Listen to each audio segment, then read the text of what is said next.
So tell me, what is your earliest memory? What lessons did you learn before the ages of 10?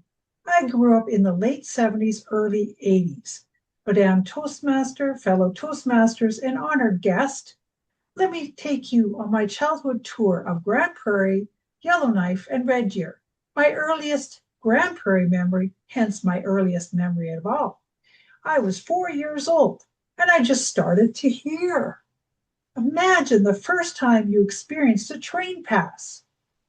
As a little wee rug rat, I can still hear my heart pounding away, my eyes flickering at the sight of moving train cars.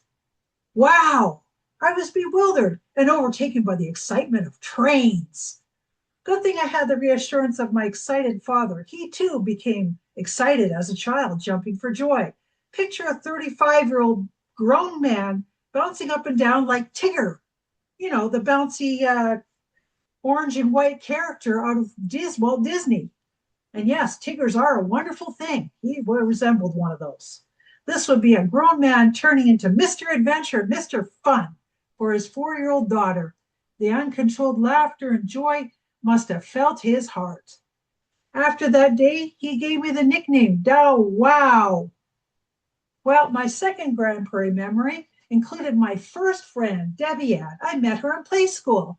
She was really proud of her father because he makes pizza at Boston Pizza down the street. Wow, pizza! Imagine a crowd of 4-year-olds taking a tour to the place where they make pizza.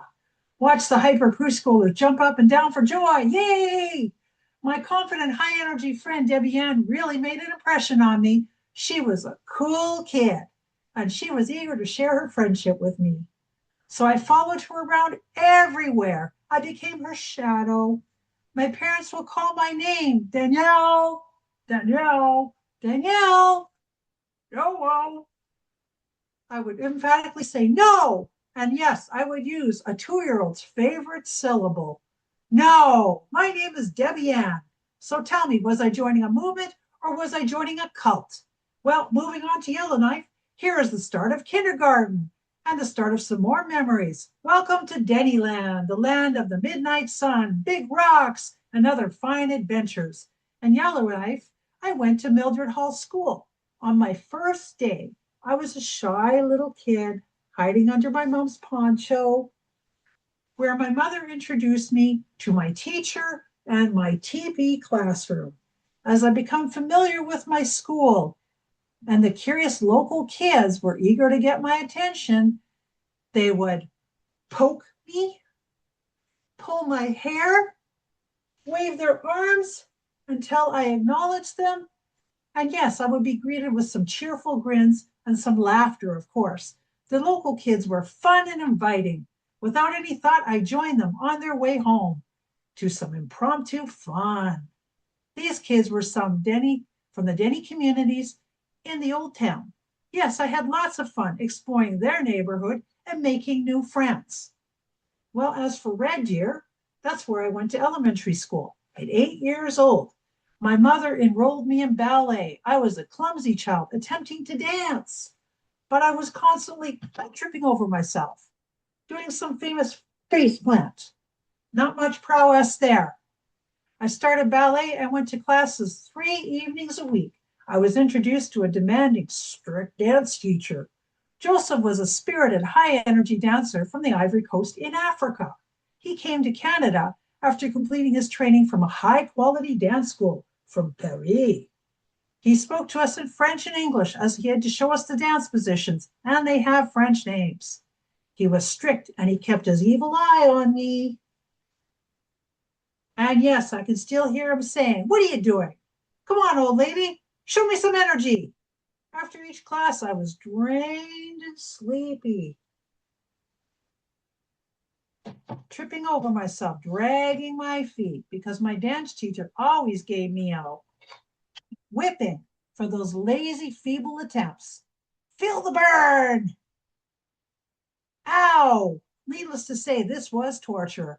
As I got stronger, I started to like my teacher as he taught me how to do pirouettes, grand plies, grand jetés, where I could effortlessly fly across the room. I stopped kissing the ground and instantly landed on my feet. A year later, my parents sent me to piano lessons. Mrs. Brown was my piano teacher. This all started with tedious scales, chords, music class theory. Let's get those fingers moving, stretch and reach the keys. Oops, stop that pussyfooting. Ow, you hurt my pinky. Okay, start again. Okay, another sheepish attempt, hoping not to get caught. Dear God, don't let me make another mistake. Instead of effortlessly playing those runs, I was timidly, like this little child, hoping not to feel the sting of my ruler on my fingers. Aha! I caught you. Get in practice. Well, after a series of terrible lessons, I learned a valuable lesson. Better come prepared. My early childhood in Canada was strongly influenced by liberal arts, including dance, ballet, music, and culture. Here I was openly encouraged to learn about our cultures, including the people of the North. I hope you all have enjoyed my early childhood tour of 3 communities in Western Canada. Madame Toastmaster.